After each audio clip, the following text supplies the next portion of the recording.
What's up, everybody? Welcome to Free Lady. I'm your host, Brittany McQuethy. We are here helping you free your mind, creating a safe space for you to listen and learn the tools that will help you break free from any change that you feel is holding you back from growing. I have a really fucking special guest today. This is Keith Yackey, y'all.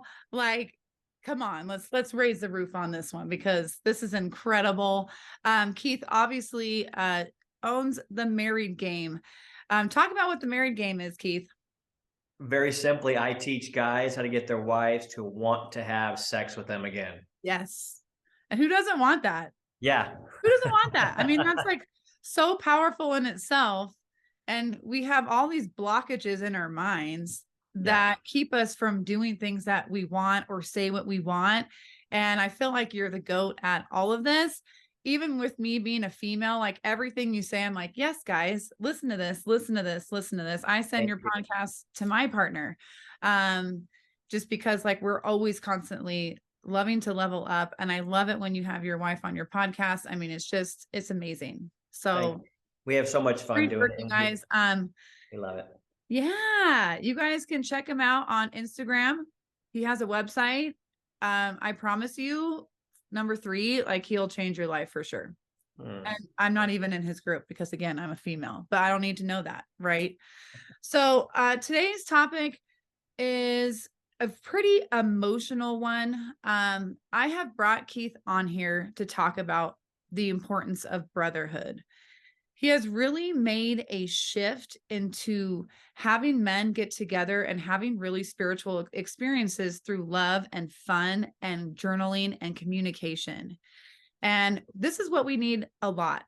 And I have posted a lot. I have talked about a lot. Like all these men are committing suicide, to 16-year-olds, to millionaires, to, older men our age, whatever. It's happening all over the place. I feel like I hear about it like 2 or 3 times a week since like December. So, I feel that it's so necessary to share why you believe brotherhood is so important and what you're trying to accomplish. Yeah, you bet. Well, the work I do with Married Game is teaching guys to become the most attractive version of themselves for themselves. Because a lot of guys, when they get into a relationship, if the sex starts to go down or the intimacy or the connection starts to kind of fray or feel like there's a gap between them, the guys usually tend to look to the women and go, hey, it's your fault. Right. And I've just discovered that that's not true. I believe it's 95% the guy's fault, that he's just lost his attractive edge and his wife is just mirroring back the image that she's seen in him. And a lot of guys like, my wife quit on me. He's like, no, she followed your suit. You quit on yourself and she just decided to follow suit. And so when it gets around brotherhood and why I have my Ascend Brotherhood, which is just a close group of guys that are like truly my friends that come out and hang out with me, or whether it's Married Game, which is a much bigger group of guys, it's simply to say, hey, a lot of men are looking for validation from their wife. And I don't believe that's ever the way it was supposed to be. I think that we were supposed to seek validation from other men. And when we used to live in tribes, I think that in the past, you had to have a tribe to survive, or else you'd be alone and you'd be taken over either by the elements, by warring enemies, or just the wilderness itself. Right. And, mountain lions, bears, shit like that. I don't believe we need tribes to survive anymore, but I do believe we need tribes to thrive. And so a lot of guys are looking for validation outside, saying, oh, I want my wife needs this, and she needs to stroke my ego and pat my back, when really you should be getting that from your buddies and not needing the validation from your wife. And so that's the tack I've taken. I just see that that's the commonality amongst men who are of high value, have a high view of themselves. And it's not because they got it from their wife, it's because they got it from the high value men around them. So that's my hypothesis. It seems to be working. And that's kind of what I lean into. Yeah, absolutely. Because I feel like, if you're trying to constantly seek validation in your partner, how are you seeking validation for yourself? Yeah, exactly. No, you have to have validation for yourself to want yourself, because it's important to love yourself and want yourself, because you want to find yourself attractive, and your partner needs to see that in yourself too. Because if you're not showing that, like, you care about yourself, you love yourself, that like you're a fucking badass, then that's not sexy to your partner. It's just Exactly. Yeah. and like the key to all of that is like when you love yourself and you're doing these things for your partner and your business or just for yourself, you are going to lean on the love. Yeah. You are going to lean on your men for these things and these conversations that you have with each other. Because I mean, even women need like their sisterhood. Like we are like this, of course, like chickens, but but like men can have that too, because not all things our husbands can like tell us, like we're not going to understand everything because we're completely different species in humanity. And Yeah. so what you're doing is like super kick ass. And so It's and not easy though, it's Brittany. not. It's No. not, I don't mean to, I don't want to butt in, but I want to say something off No. what you said. Is that cool? Yes. All Yeah. right, cool. Because see, we've heard in our society, and I think it's the emasculation of our society. Because I don't think women want wimpy men. I think women want No. strong men, Yeah. and therefore they're saying, "Hey, level up, motherfucker! I want you to be a Right. strong, high value man that I can look towards." But a strong, high value man didn't get there by accident. He got there by having other brothers around him being honest Yeah. and saying, "Hey, motherfucker, you showed up to our meeting making less money than you did 3 months ago. What happened? Hey, motherfucker, you showed up to our meeting fatter than you did last time. Hey, motherfucker, you're slower. What's happening?" And so this demasculation or emasculation of men is saying this: don't compare. We've heard this: comparison is the thief of joy. I don't believe that. I think you should compare with your brothers because they can hold you accountable. Go, you're dropping below the standard. And so when my wife left me, she left me 5.5 years ago saying, "You're not living up to the standard that you said you were going to." But if I would have been around a group of guys that were like, "What the fuck are you doing, dumb? Come on." My eyes would have been opened, not by my wife leaving and packing the U-Haul and going down the road, but by my brothers saying, "Bro, you're better than this." So comparison is actually something that is a feature, not a flaw. It makes you better, not worse. And that's what I'm all about. Yeah, I love that. I mean, you have to have someone to have accountability, and you have to have people around you that want the fucking same thing, like to grow together and breathe together and love together. Because without that, yes, we can do this on our own.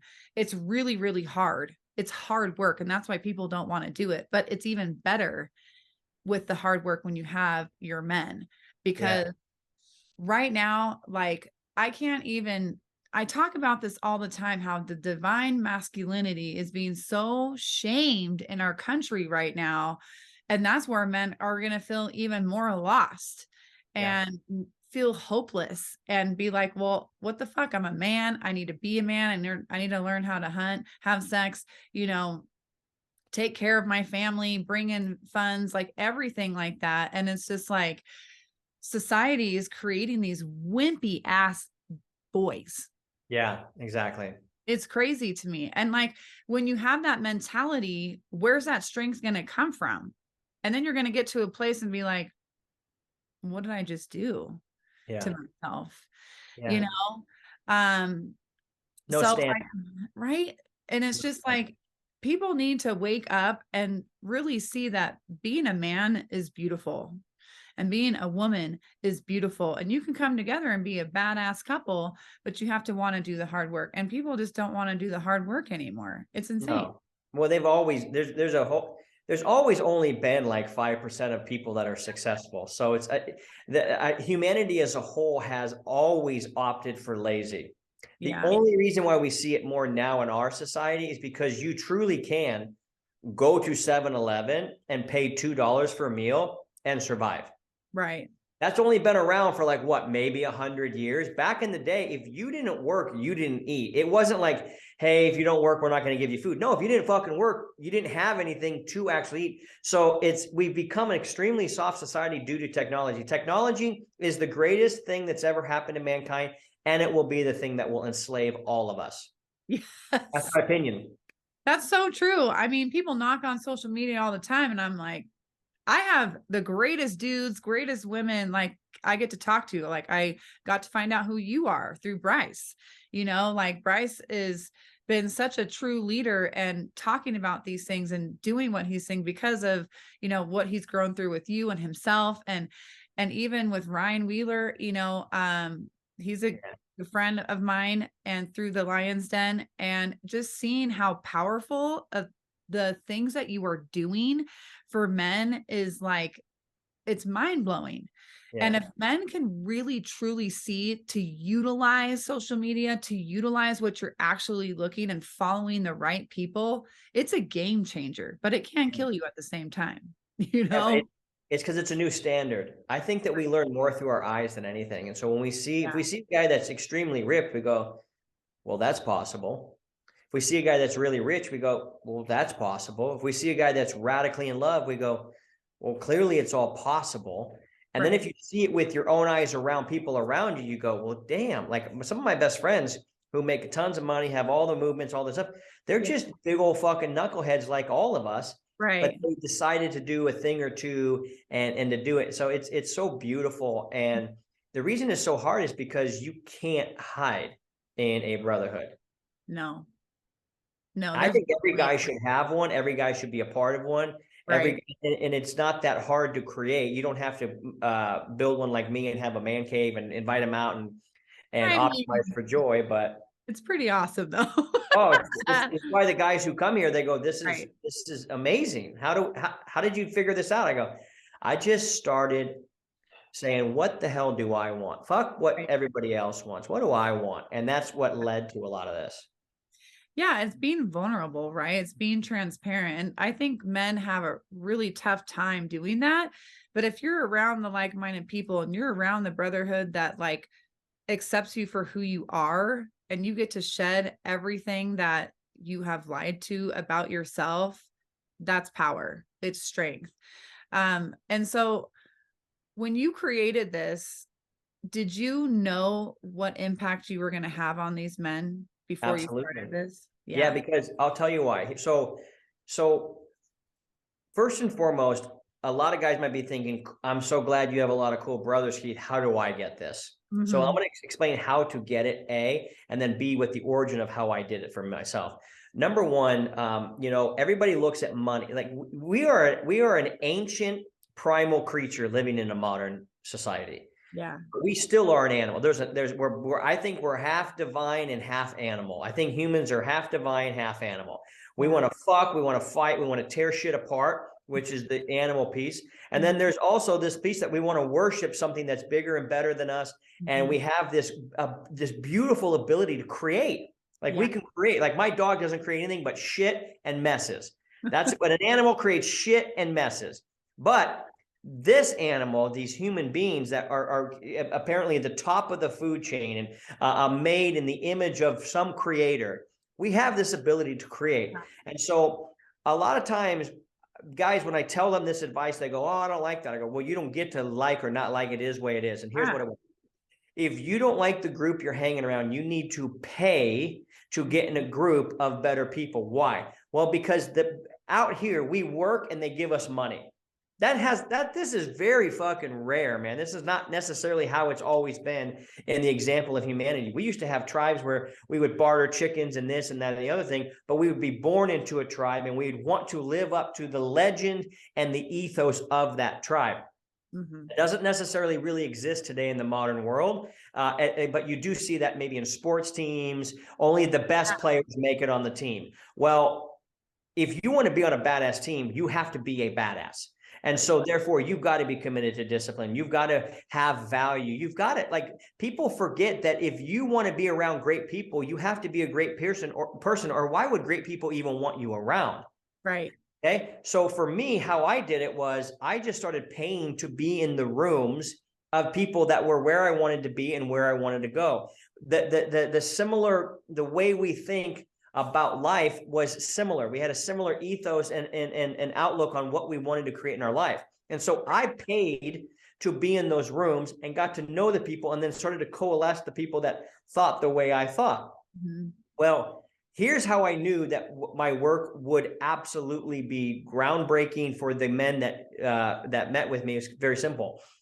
I've had 4 or 5 really dear friends that we've lived this way for quite some time. But even just this last 4 years, when I started spending a lot more time in Dana Point, I had friends like Garrett J. White and Jeremy Finlay and Pete Vargas and Dan Martell and my buddy Wade. We all kind of we would all spend a lot of time with each other. And I started watching that these guys were learning that if they could express themselves the way they want to, which I had already kind of got there. I'm like, I'm going to be me. If you like me, cool. If you don't, that's fine too. I know I'm not for everybody. But I started watching these men start to experience joy in their life. And they were like, wow, I can make a ton of money, be a really cool guy, and also experience a ton of joy. So I watched it happen amongst my close friends. That's why I created the things I created, because I'm like, there's more guys out there that need to see this because it's not happening everywhere.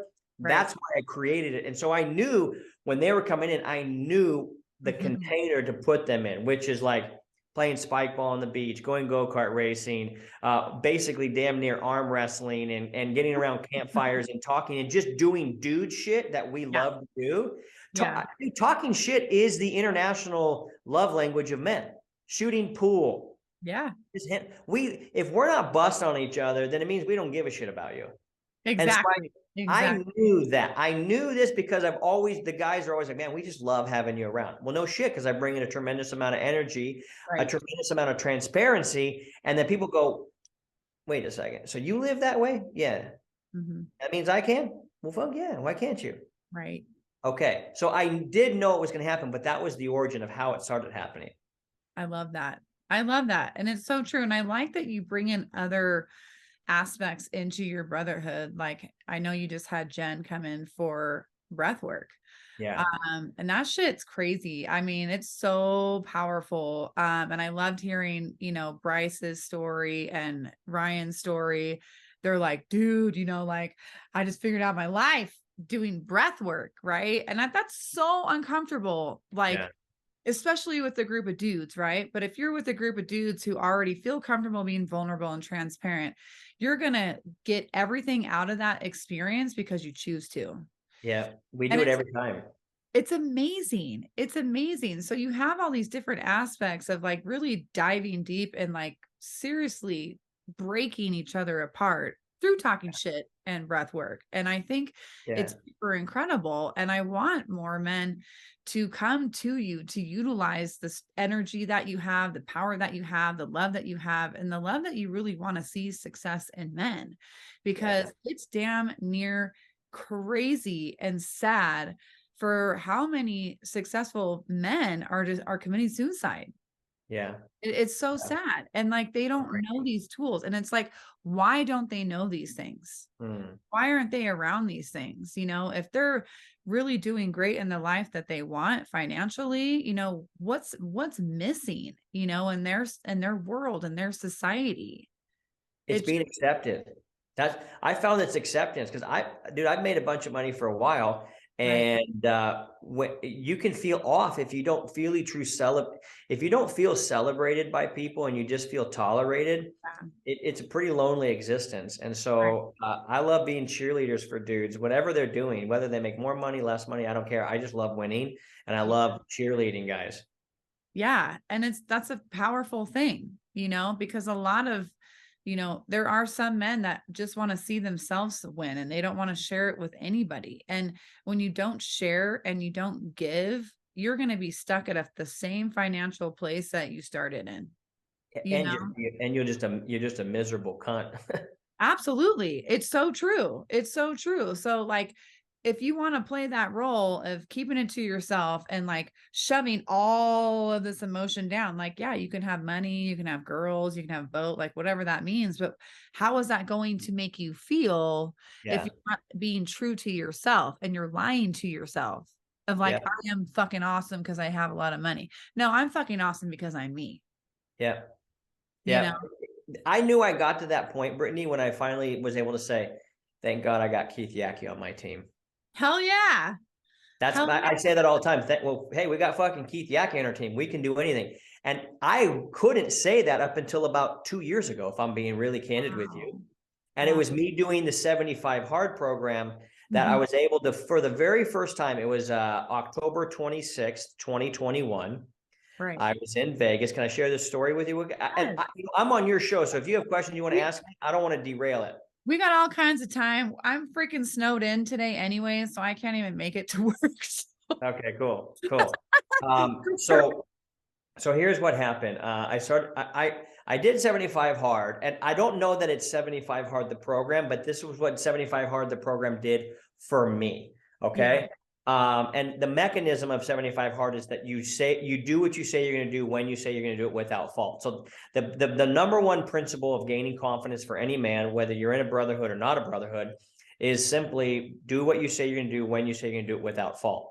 And even when you and I were scheduling this, I said, I got to make sure I actually have the time to do it. I don't commit to something that I don't think A, I can do, or B, do with all my heart, because then I'm not being congruent. And so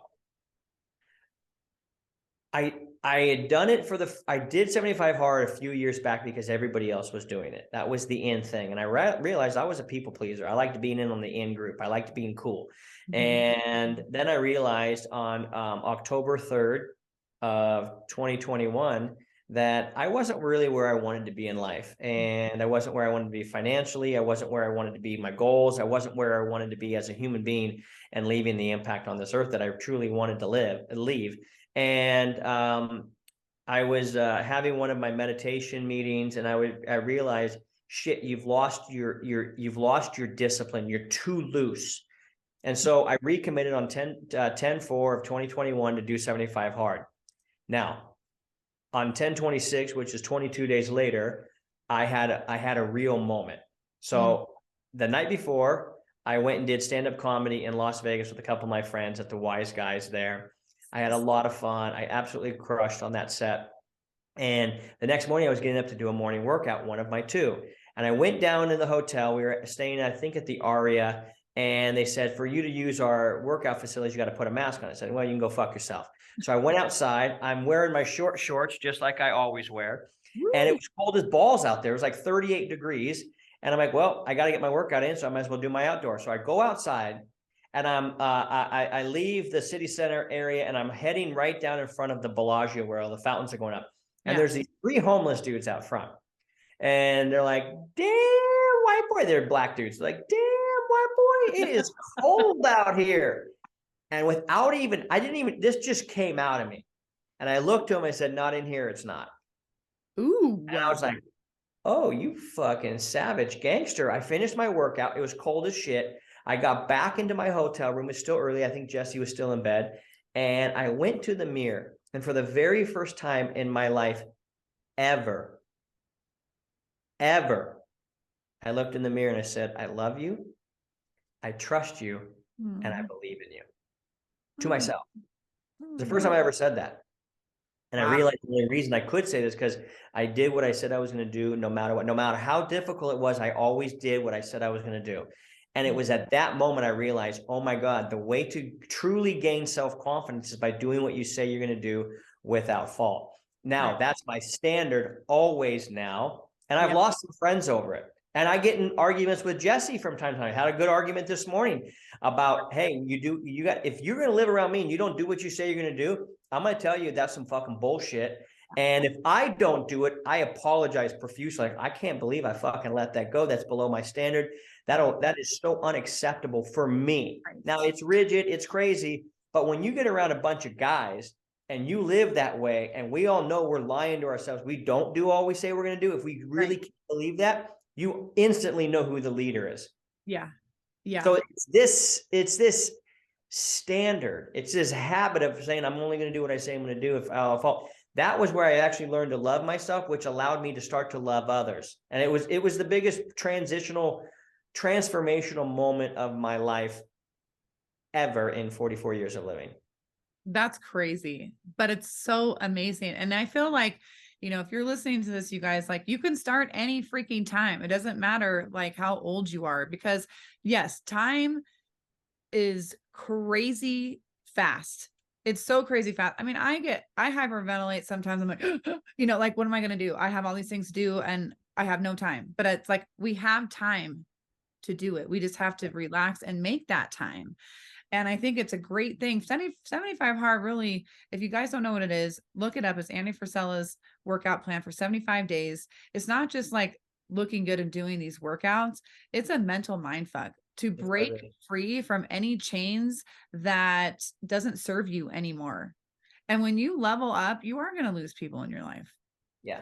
You can't grow if someone's not growing with you. If they just planted their seed and nothing's sprouting and yours is sprouting, they're just going to want to like, let me have some of that. So I can sprout too.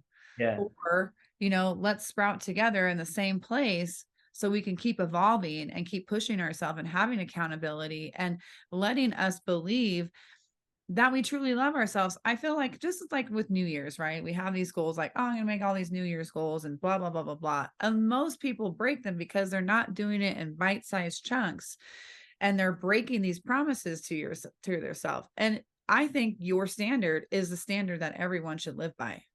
Because if you break your promises, you're lying to yourself. You're lying about who you are. Yeah. And people who actually keep their word, yeah, do not want you around. Yeah, absolutely. Somebody breaks their word on the smallest of things. I'm like, nah, I'm not interested in. I'm not interested. So you will lose the people that don't.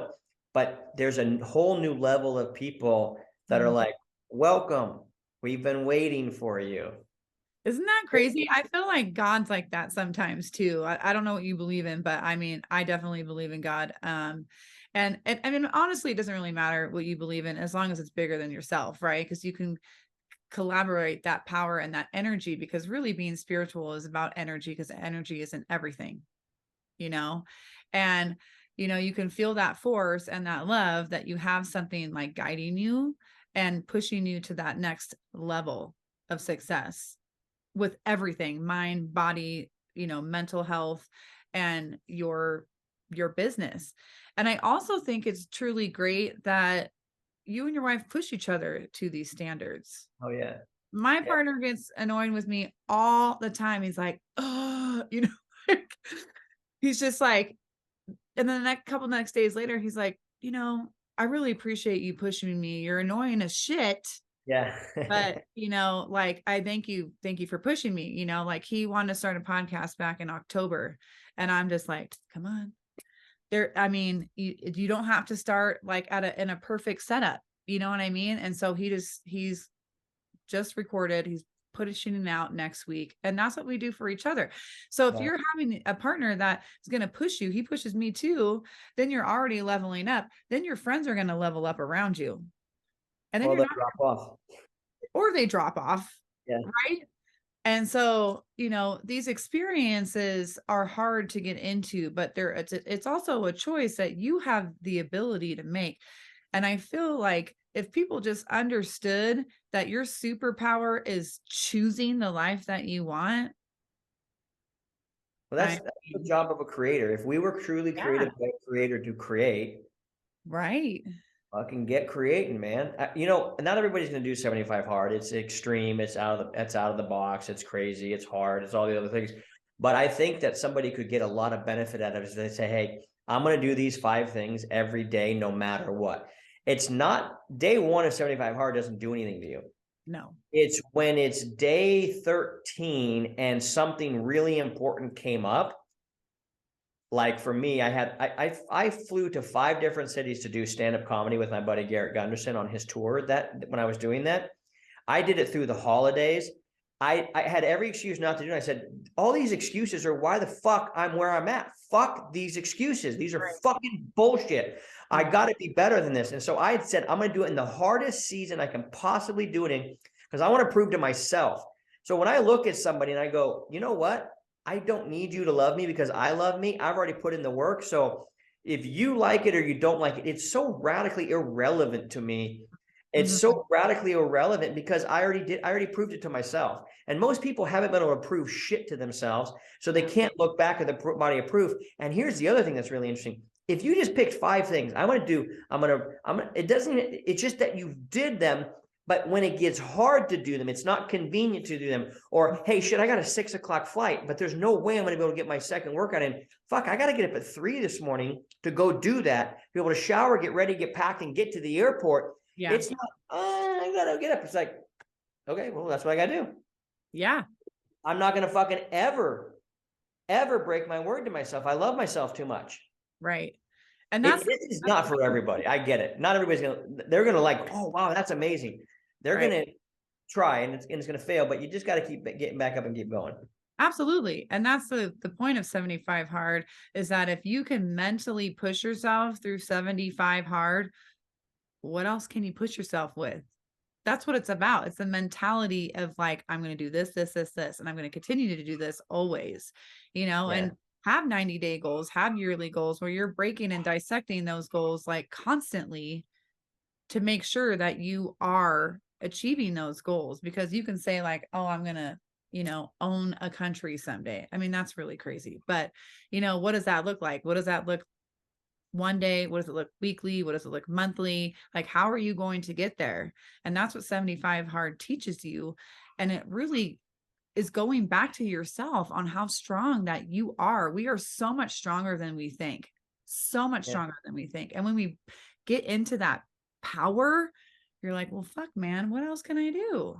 Exactly. And when you go all in on yourself, like really go all in on yourself, like I don't watch sports anymore. I don't give a shit about any of that stuff. Why? Because none of those men are going to pay for my mortgage, my retirement, or help me live the life I want to live. Right. So when you go all on yourself, you start to realize, wow, shit, I was really distracted. I was really asleep at the wheel. What the hell? What was I thinking, man? Yeah. You can get so distracted. I mean, even myself this last year, it's just like I'm like getting reborn like all the time. It's really, really cool. Like I find myself, I was just talking about this past weekend to my friend Scott and Ann, and I was like, I found myself like listening to podcasts on the plane instead of reading, or instead of like watching TV or watching a movie. Like I was listening to people's power and strength. Like that's what I'm doing. I'm reading in the morning. I never used to do that. Like I meditate every day. I pray every day. And I do these things every single day because it's food for your mind. You're expanding your mind, and I love hearing all aspects of life because it makes you think. I don't know if you listen to Sean and Mike Rashid's conversations, like 3.5 hours on his podcast, Sean Whalen's. That shit's balls. Like it is gold. Like it was it's so good. Wow. That to listen to two divine masculine men like going at it. And I'm female. Like that's the tribe. That's the head that you want to get into. You know what I mean? It's so powerful when you drop everything that's distracting you and you do go all in with yourself. Like there's so much power there. And it really comes back to loving who you are. And it takes years to love who you are. Like I was depressed for like 10 years. And then the next 10 years was like, okay, like, how do I do this? And now I'm 40 years old, and that's okay. Right. So I want to know, like, so you've been married for a long time. Like, let's see, what 11. So whatever 11 was. What are we in 23 now? Shit. So it'll be 12 years in November. I love that. So when you first got married to her, and you were in this space, what happened when you started to feel like I need to work on myself, I'm losing everything, and you had to recreate who you are? And I didn't feel that. I didn't feel that. It came as a shock when Jesse left me. I thought I was doing okay.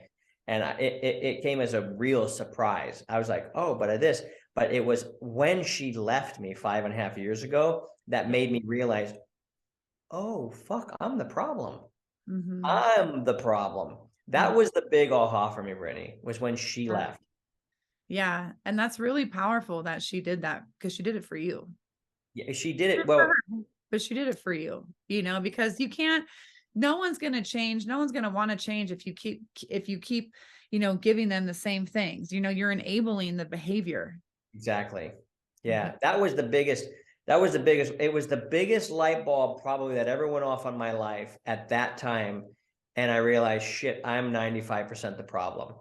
Yeah. I believe that guys are 95% the problem in every relationship. And if I'm being honest, I actually think they're 100%. And let me tell you why. 95% they're the problem.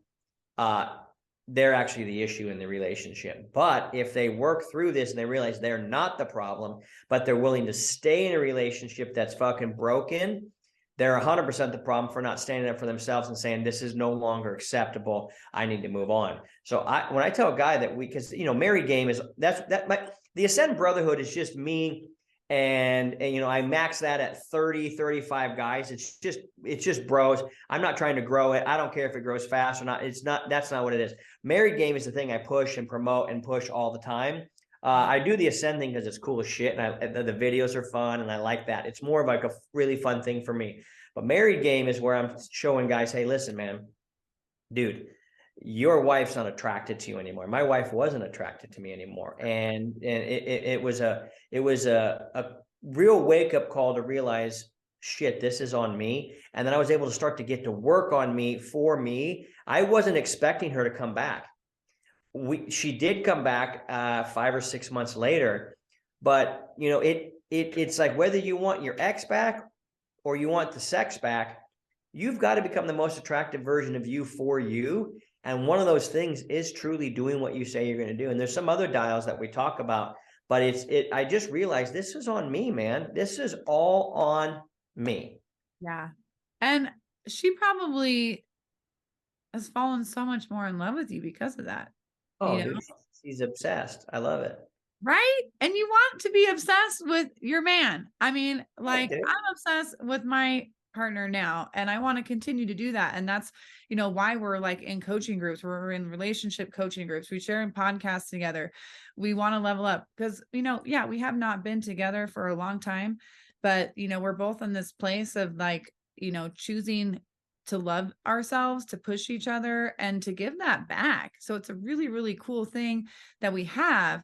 And I don't think I could have been there, or I don't think he could have been there if we didn't do all this work to love ourselves and like be the best versions of ourselves and be attractive and get what we want and to serve others and be around others that influence us. I mean, that's what's life all about. Like, bringing that joy into everybody else's lives, as long as we're bringing that joy into ourselves.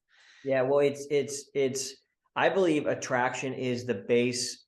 It's the basis of everything that causes a relationship to work or not. And when I say attraction, I mean like people actually being magnetized, pulled together. Right. Attraction means to lean in, right? Right. And not be repelled. Jesse was so repelled by me. And it wasn't, I had gained weight, but it was an attitude. It was an energy that was just like, oh, I don't even want to be around this guy. And so she just couldn't handle it. She goes, this is enough's enough, man. Yeah. And she basically told me my life would be better without you in it. And if this person knows me better than anybody and they say their life would be better without me in it, that was the wake-up call I needed. And then I since realized that women are judging men on these things. Hey, am I a good parent? She wants to know that. Am I a good partner to her? Does she feel like I'm in this with her, or I just want sex from her? Am I a good producer? Women love men that can create resources. It's biologically wired within them. Am I a player within my marriage? Like, am I having fun? Am I creating fun? Is it even fun to be around me? Or is it just like, oh God, I got to be around this guy again? And then lastly, am I standing in my power? Am I doing things so that I get her validation, or am I doing them because this is the standard of who I am? And when you line up all those dials and get them all cranked up, we call that the provocateur. And the provocateur is the man who provokes his woman to want to be with him, to lust after him, to touch him, to be by him, to be excited, to be like, man, I can't wait to get naked with this motherfucker because I like it. So it's like, we talk about sex a lot because that's the fruit on the tree, but it's the root that's the problem. And the problem is the dude almost every single time. Well, and all those things are going to make your sex even more connective and more spiritual and more loving. Like anyone can just go and have sex, but if you're not doing these things to enhance your life and enhancing your partner's life, like what's the point? And that's where couples fall off, because they're like, well, what's the point? Exactly. It's how they break. Drudgery. Yeah, that's how they break, So being back in this space with your wife, like what has that grown into for her too? Has she gotten inspired? Like, okay, like he's doing this, I'm going to do this too. And it's just kind of like this thing where you just keep pushing and pushing and pushing. Yeah, I don't use the push word very much. I use the pull word a lot. And because we're getting pulled forward, both of us, and it's literally, I don't think attraction is just for marriages. I look at the word for, it's the filter I put everything to. If someone's not attracted to my work, then like I look at every person that comes in a married game as Right. you got to be attracted to be in here, or I don't want you in here. So Yeah. like, yeah, so we pull each other forward quite a bit with one another because well, we live to each other. Like I have a particular standard on certain things that if she doesn't meet it, I just, gently let her know. She's not very good about hearing it. That's something that's kind of a blind spot for her, which I love, but I got plenty of fucking blind spots myself. Oh my gosh. She's feels free to share those with me, but we share them with each other in a constructive way so that we can continue to get better. But yeah, I think that a really great wife is truly a mirror to a man. Mm, And that when he's running into an issue, he should go, hey, what's going on here that's causing me to create this? yeah. So yeah, and it has empowered the shit out of her. In Yeah. fact, we've been getting some private DMs from women that they're like, hey, do you have a girl version of you, Keith, to help women to become wives? And so I just introduced them to my wife, and she has a little coaching thing where Oh, she's that's going to be working amazing. with people and stuff. Yeah. Oh, that's so amazing. Cause I mean, that was going to be one of my next questions, like thrown in here, and I love that. And I see women doing that, like, well, first of all, when you create the space and you create that social media, like how you want to see things, like you do see these things, and it's up to us to show people these things, right? Because nobody is going to change the world for us. We cannot wait around for this fucking government and all this shit that's going on. Like, they're not going to come and save us. They're You, the enemy. absolutely, United States absolutely, government is the enemy of the people of fucking America. absolutely. And you can't convince me otherwise because there's so much proof about it. Oh yeah, like I feel the same. I feel the same. And so it's up to us. If we want to see change, we have to continue to create the movement of change. Yeah. You know, Exactly right. exactly, Exactly right. and I love that your wife is doing that. I love that you're in this place of doing these things together. I mean, that's the goal of my partner and I, that's what Right. Daniel and I really want to do. I see it, I believe it, I feel it. And I love that you say pull. Because I know I say push a lot, and I only heard the word pull the first time when you explained it that way. And I already forgot. But it's like Yeah. a train thing. It's an agreement that I have to make with myself. But I love that because you are pulling that energy. You're not just like, get out of here and pushing, because pushing can be kind of violent, where pulling is using each other's strengths to Yeah. pull each other into those powers. Yep.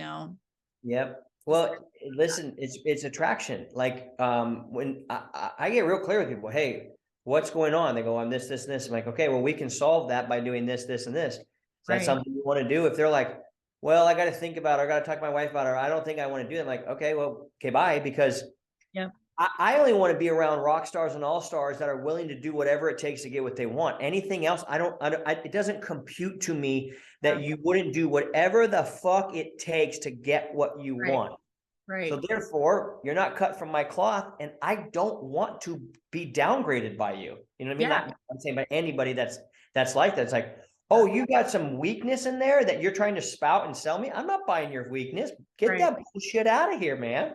Right. And that's what usually people lead by. They're just kind of like trying to get their toe in there, to see how it feels. And then you're like, oh shit, it's hard work. I mean, that's, it took me a year to sign up for like Sean Whalen's group, the Lion's Den, because I believed what he was saying. I felt that power and that spiritual, like God voice through him. And then I would dip my toe in and I would like go back, because it's fear. It's Yeah. scary. It's uncomfortable. Yeah. Oh, you have to get through the fear, and you have to get fucking uncomfortable to learn and to have the superpower of listening and grasping on to all these things that he says, or you say in your married game. Yeah. You know what I mean? Like, and if you're not for it, it's not going to help you. You know, I feel like the number one thing that I have always said and listened to is like, if something's going to add value to your life, there's no overthinking it. You just do it.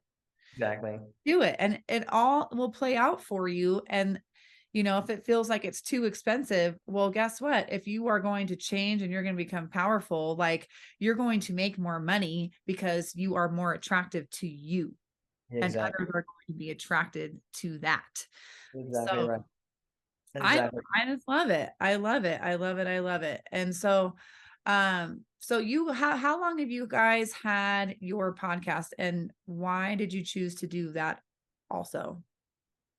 So, and I got to go here at about 12:52 because I've got Jesse coming on. We got a 1 o'clock and I got to prep her for it. So here's the thing. Jesse was actually nervous to get on the podcast. And she even will share that, like, hey, I wasn't that comfortable on this at first. Her brother died about 9 months ago, and he was young, 31 years old. And it really like opened up a side of her that said, wow, life's short. Fuck it. I don't care if I'm nervous. I'm going in on this thing. And so I was doing the podcast solo because I wanted to get the word out to guys that my beliefs and philosophy and the way I say things about marriage are very, very different than what you're hearing in mainstream. And I always joke around that most people talking about marriage are 50, frumpy, and unfuckable. Yeah. And I go, that's not me. I'm 44, highly fuckable, and I'm clearly not frumpy. And so I'm like, I want to speak to the guys like me because that's who I want to hang out with, and that's who will resonate with me. So I started sharing these things, and I cuss, and I say vulgar shit, and I do all the things. And the guys who like it, love it. The guys who don't. She would listen to all this, and then she would hear the coaching calls. And dude, Jesse is as smart or smarter than I am when it comes to relationship stuff, like genuinely brilliant. And so then Garrett jumped in with me, my buddy Garrett J. White. Yeah, he's amazing. He's a wild man, and he's fucking hilarious. And so then I said, well, Jesse, why don't you come on as well? And so she goes, yeah, let's do this.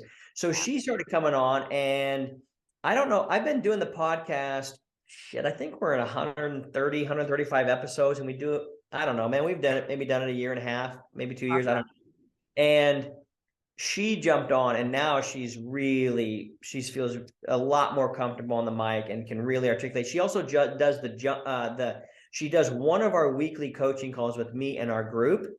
And we take live questions. Our coaching call is not, I don't get on and talk or teach.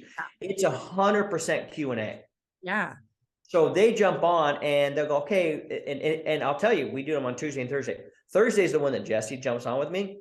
And that call is much more highly attended than just me alone. Yeah. Because they want the girl perspective. Hey, we want Jesse.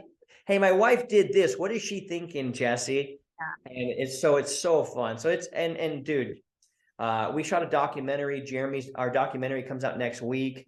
And when we shot that back in April, Jesse was barely even in it. She didn't want to be on camera much. Now she's like, hey, scoot out of the way, Keith. Let me tell him what's up. And I love it. So her growth this last almost 10 months to a year has been it's mind-blowing to me. Don't you love seeing that? Oh, it's so sexy. Yeah, I love that, and then you're doing these things together. Yeah. And you're just like, you're showing, I love that she's on there because men do want to hear how women think, learn from that and then learn your tools to like combine that. I think that's fucking fire. And I love that Jeremy is doing your doc. I love him. He's amazing. This documentary is so, I was so like, I can't wait.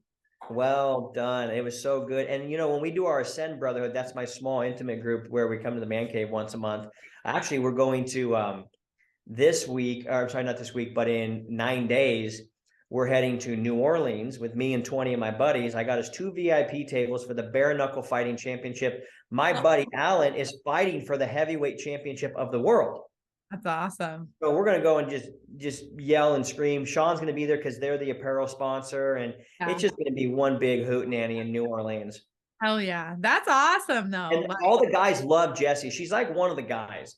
Like the yeah, guys really look at her as like one of the guys. Obviously, she's drop dead gorgeous, but she is. she knows how to fucking ball bust. She's like one of the dudes, I and so love she'll even come in and be a part of some of the stuff we do in our brotherhood. And the guys really enjoy her energy because they can ask questions like, "Hey, that. I'm going through this, and what do you think?" And then Jessie will be real with them. Well, she obviously knows how to tap into her feminine energy and her masculine energy. And I Yeah. think that's very powerful for a woman to have, because I used to be very, very masculine. That's it. And I didn't know and understand that until I learned these processes of I was just trying to protect myself, where being in your divine feminine energy and knowing how to be masculine is a beautiful fucking thing. And like when I hear her talking on your podcast, I'm like, yeah, girl. Like I'm fucking stoked for her. Like I'm stoked for you guys. Like feel pumped, you know? And I just appreciate the value that you are giving other people, and you're giving your time to others. And it's just such a beautiful thing that you guys are doing. And I'm so appreciative, man. I'm just so fucking on fire that you are on my channel. And I just want more men to come to you. I really do. Like I want every guy to come to you. I want everyone to get help, because I think what you're doing is so valuable, whether men see it or not. You are going to change their lives and they're going to feel worthy of who they are. And they're not going to be in a stuck place of depression where they're like, well, I'm out. Yeah. Well, it means the world. I said yes because you've been such a supporter of us. You share our thing. You're such a positive energy for us. And it's an honor to be on your show. That went by really fast. Like holy I know, man. I yeah, know. that went by really fast. It's And okay. I appreciate it. It means the world to me. I want a lot of more guys to come because I know that if a dude's not loving his marriage right now, it feels like hell. And we can show them how it can feel like heaven, because it truly can. We believe that honeymoon sex is for minor leaguers, and that soul sex gets better and better the longer you're together. So unfortunately, I do have to get going. Get But going. thank you so much for having me on. I mean that with all my heart. And I'll put all the links in below. You guys follow him, go to heaven. KeithYackey.com is the best place. KeithYackey.com, or follow me on @KeithYackey on Instagram, and you'll see all the good stuff. Yeah. You Thank guys. you, Brittany. And I love the fur on your chair. That chair looks like a throne. I love it. I know, right? I mean, power, baby. Yeah. Thank you, Brittany. You're the best. I appreciate you. We'll talk soon. Bye.